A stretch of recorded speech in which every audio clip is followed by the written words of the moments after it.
It's often been described when we think about God's will of decree, it's often when we're in the midst of life and we're trying to make sense of what's happening. It's almost like if you've ever looked at the backside of a tapestry, this work of art that's been woven by the hand of an artist. If you ever look at the backside, you start to see just a mess.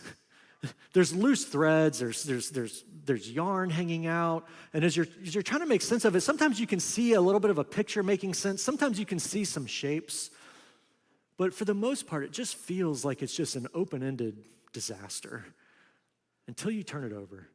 And when you flip it over to the other side, there's a beautiful portrait that is on display that all of those loose ends all of a sudden make sense, and all of those random colors have been woven together for a purpose and for beauty. Life, in many ways, as we understand the circumstances of the events that we encounter each day, is almost like looking at the backside of a portrait.